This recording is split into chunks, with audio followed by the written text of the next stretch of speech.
A terror alert on the Texas border. Growing concerns today that a member of a Somali terror group with suspected ties to al-Qaeda may be trying to slip into the United States through Mexico. We first reported last week that Homeland Security officials had warned police in Houston be on the lookout for a suspected member of al-Shabaab, which the U.S. deems a terrorist organization. But according to a recent report in the Washington Examiner, Mexican authorities caught nearly 24 suspected members of al-Shabaab illegally entering the country earlier this year. Get this. Short time later, the paper reports police mistakenly released them from custody. Let them go. We're told police say they believe the suspects were plotting ways to sneak across the border. Joining me now is Sarah Carter, national security correspondent at the Washington Examiner. Sarah, what do you know about this particular individual that we have a high alert on, and the group in general? Well, Greg, his name is Mohammed Noor. He's 35 years old, and he's a Somali citizen. He's actually a member of al-Shabaab with direct ties to al-Qaeda. And U.S. intelligence as well as Mexican intelligence officials didn't realize that he was part of the group that they had actually sequestered in Mexico and then released in January until after they released him. 16 of the 23 that were captured in Mexico were identified, but that leaves 7 unidentified, and Mohammed Noor a direct link to al-Qaeda. And they believed that Mohammed Noor, along with 4 others, were heading towards the Texas border. So that's the last they've heard of him, and so far U.S. intelligence does not have them in their custody, according to the people that I've talked to. Do they have any idea what he's up to?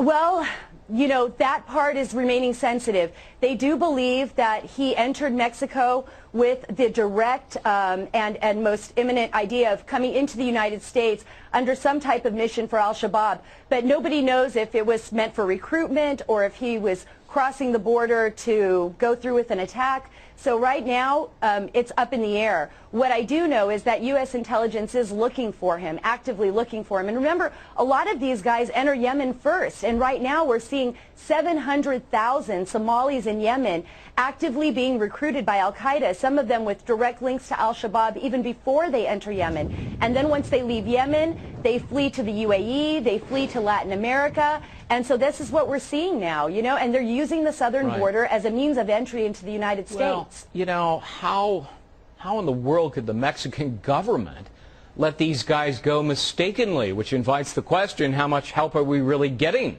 from the government there?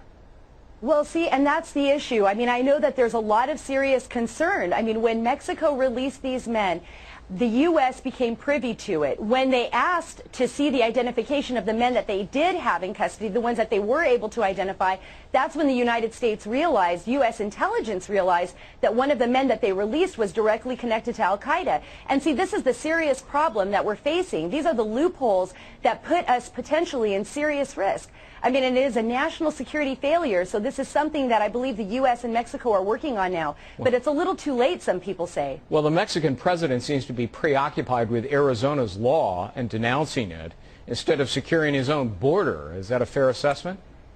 Let me tell you, I was just on the phone today with several people, Mexican officials, who said the exact same thing. They're very concerned that the Mexican president isn't focused enough on what is going on in Mexico and is paying too much attention to state laws like Arizona. Instead of asking for the help that they believe they really need, the Mexican president is focused on the Arizona law. And look, you know, that both the U.S. and Mexican intelligence officials, those that are working on the ground, who understand this problem, believe that the border is a potential security risk. They also know that the Mexican border with Guatemala is a potential security risk. So, yeah, unfortunately, my conversations today with folks in Mexico was directly related to that, and they said, yes, this is a potential problem for both countries. Yeah. I think we're going to send the Mexican president a copy of that law, which is actually a lot lighter than his harsh laws in Mexico on immigration. Sarah Carter, national security correspondent, Washington Examiner. Thanks for the update. Thanks, Greg. Nearly